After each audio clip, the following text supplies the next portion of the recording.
verse 4. Now Abimelech had not approached her. So he said, Lord, will you kill an innocent people? So we see from this verse then that he did not have intercourse with her. He did not know her, right? He did not sleep with her in that way. So, and therefore Abimelech's question is kind of, no. So are you going, I haven't done anything to her. So are you going, he didn't say, God, I didn't know. That guy told his sister, no. He just said, no, I didn't do anything. But I haven't done anything yet. So will you then kill my, so why did he say, you taking an innocent people, using the word people? Why is he using that terminology here? Well, he's the king, so if the king is killed, then his people will have problems. So this is how they saw it. He is the most important. His death will lead to remorse and confusion and all those kinds of things. Even these days, like when the Queen of England died, I mean, people, she basically had only a ceremonial role, but people were like shocked and they were like crying and they were like and it was this huge thing. Now just imagine in a country where the king is still the boss, where he still says everything, and maybe his son is not ready to take over, so this can lead to the death. So his death is basically then like a killing of innocent people, right? You see himself as a kingly eye. Verse 5. Did he not himself say to me, she is my sister? And she herself said, he is my brother. In the integrity of my heart and the innocence of my hands, I have done this. Okay? So then he goes on after saying, I haven't done anything to her, God. So, I mean, you need to take that into account. And we know God's a just God. And then the second thing is then, but they told me, and she herself, he told me that she's just a sister, and she herself, right? So Sarah not only went along with the lie, she proclaimed the lie as well. Okay, so both of them were guilty, and he just, she is just a sister of this man, so she's free. He can take her, right? And so he is innocent. He didn't know what he was doing. Now we know not knowing the law does not imply that if you break it then you are not guilty. You're still guilty not knowing. But he's just trying to say, okay, so I haven't done anything and you know, they told me. Okay? Trying to justify maybe, or at least to like Abram did with his intercession for Sodom. To act on the justice of God. God, but this is not going to be just, and you're supposed to be just, right? Verse 6. Then God said to him in the dream, yes, I know that you have done this in the integrity of your heart, and it was I who kept you from sinning against me. Therefore I will fulfill this. Okay, so here as well we see clearly, yes, God said, yeah, I know, you did this for the right reason, they lied to you, I know, I know all these things, right? I know what's in your heart, because, you know, God knows everything. And for that reason, what did God do? God stopped him from doing. He surely wanted to do it, but before he could do it, right, God stopped him. Which way we don't know. Here we see clearly God's using a dream to explain to him what is going on. But in any way, God stopped him from sinning against Sarah. Now I can ask us again, why not in Pharaoh's case, right? Ultimately we don't know. In that case, God knows what he's doing, and we can trust God. In this case, God did stop so as, because Melchizedek is not Pharaoh. Right? The kind of judgment on Melchizedek was different than the kind of judgment on Pharaoh. Pharaoh is going to be judged by plagues, because that plays into as well the role of the Israelites leaving Egypt. So therefore the plagues there, so Pharaoh breaking the law by sleeping with Sarah, therefore he's deserving of the plagues, which will then be as well in the same way the plagues will come later on. All those things put together, for that kind of makes sense why in that case God allowed for it. In that case God allowed for Pharaoh to be Pharaoh. In this case God did not allow for Melchizedek to be Melchizedek. If God didn't stop him, he would have done the same thing as Pharaoh. But God in his grace here stopped that from happening and protecting Sarah in that way. Now understandably there's another reason why, because if Sarah is going to give birth in a year's time, now if Melchizedek slept with her, if he had known her, intercourse with her, then they would have said, like they said later on with Jesus, oh, it's not Abraham's son, it is Melchizedek's son. Now we know already that the problem was not Abram, because Abram had a son with Hagar, Ishmael. The problem was with Sarah.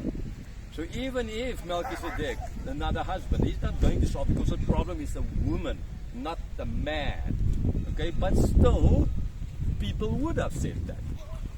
So therefore God stopped them from doing it, so that people won't say that. Okay? Yeah, sure, in Jesus' case, they're always going to say, but he was just the son of a Roman soldier. It's like Mary wasn't a virgin and all of those kinds. I mean, it's still spread today. Atheists and all kinds of people still say that, right? Which is sadly nonsense.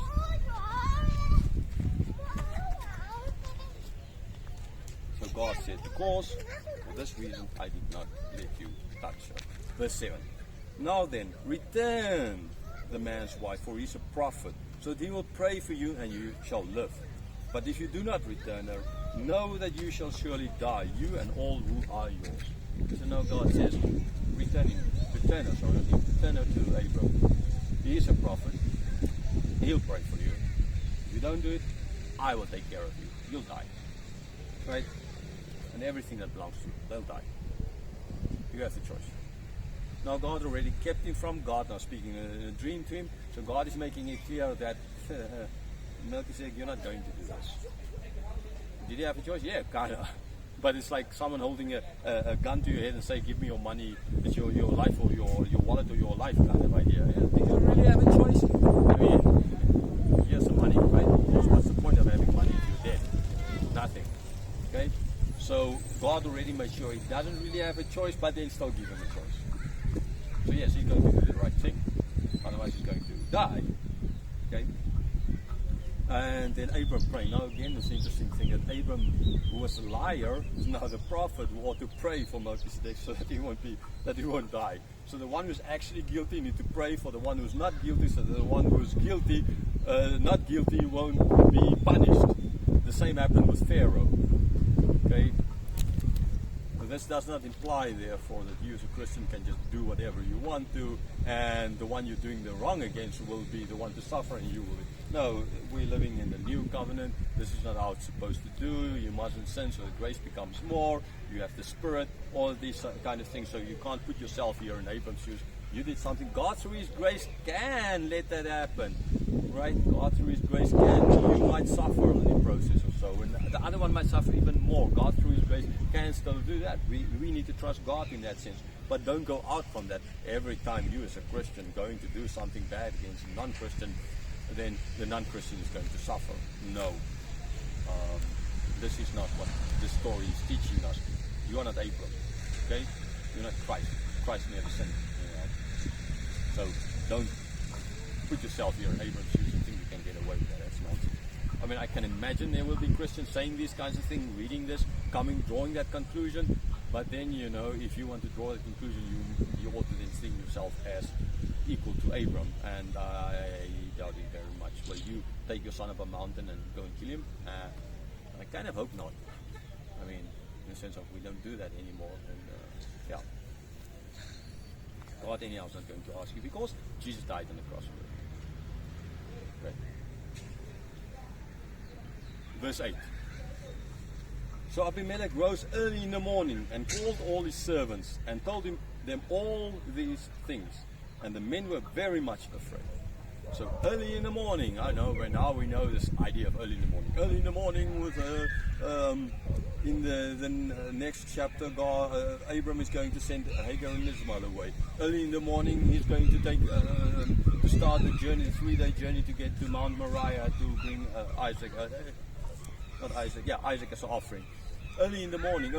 Here we are again early in the morning. Now in those cases it was a practical reason. That's the best time to start your trip. Right? But in this case it's different, right? Because this guy couldn't sleep. So the moment they could get his people together, right? He had them get together. So the reason is totally different here. It's early in the morning because of his sleepless night, because of his dream. So as soon as he could get it, he did it. Because this is such a big thing. And their reaction was as well that they were much afraid. Oh, wow. Okay? They were very much afraid. Now a city where Abraham thought no one believes in God, no one will be afraid of God. Now what do we have? These guys are all afraid. The opposite of what Abraham was. Yeah, and sometimes non-believers treat God with a lot more respect and fear than believers, which is very sad. Like very sad. So don't think a non-believer can't have fear. God can't put the fear of God in them. Don't think for God.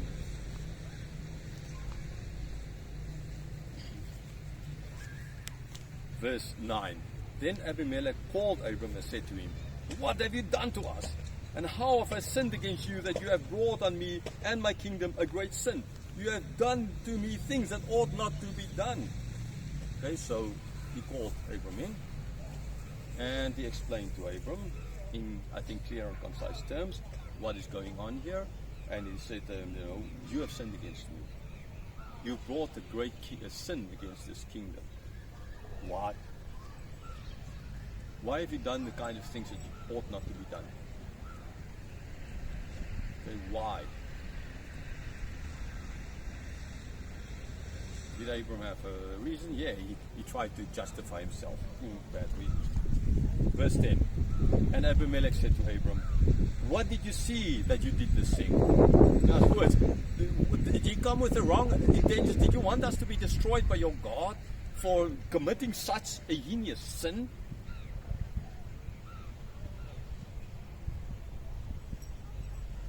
Verse 11.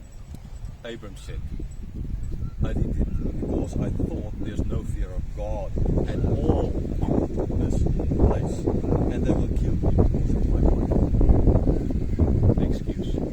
It's like, okay, I thought there's no one here who will fear God, and for that reason, I need to lie so that, because no one will fear God, and if they don't fear God, then they're going to kill me, and that's the end of all these promises.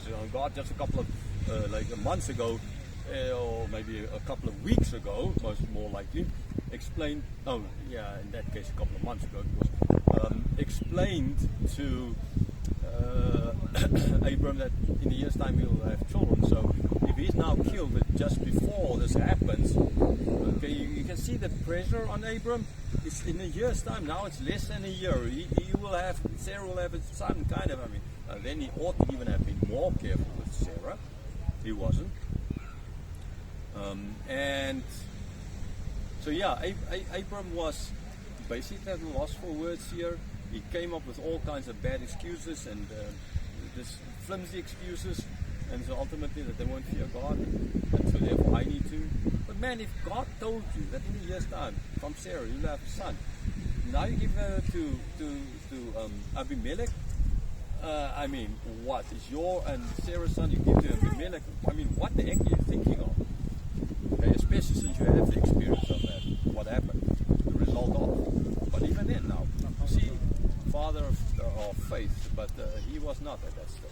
Even then, even so close to the birth of Isaac, he was not at the place where he could trust God fully, like it clearly shows in this text. So the distrust here of God is a lot worse than distrust of, in the case of Egypt. Okay, because it's a lot closer. He already grew a lot more in his faith. But to make such a big thing, and especially since knowing what happened in the previous case as well. It's like, sin as Christians, which we do. Man, so many of us, not the majority, there's a sin in our life that we just keep on doing. And the first time we do it and we are disciplined for it, we learn from it, but then we go and do it again. Like, say you have problem with alcohol, you get drunk. Right? The first time you had a bad night, you lost a lot of money, bad problems, and you know what happened. So the second time you do it, it's worse because now you know what happened and the results of the first time. But unluckily as Christians as well, we know the results the first time, and we know the results of the second time we commit the sin, and we know the results of the third time, the fourth time, the fifth time, the sixth time, and X amounts of times we've committed the same sin. And unluckily we keep on doing it when we're supposed to know better, and where we don't.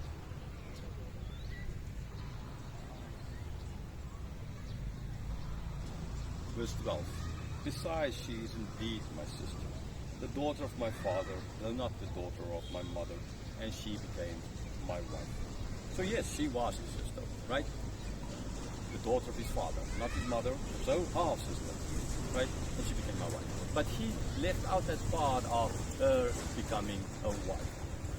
So just, conveniently so he left out the part. He just mentioned the fact that my sister, that's all. So that's a half truth, because she's not just a sister, she's a wife as well. And if he told the whole truth, he knew what would be the result of the whole truth. And so therefore he kept the whole truth away from him.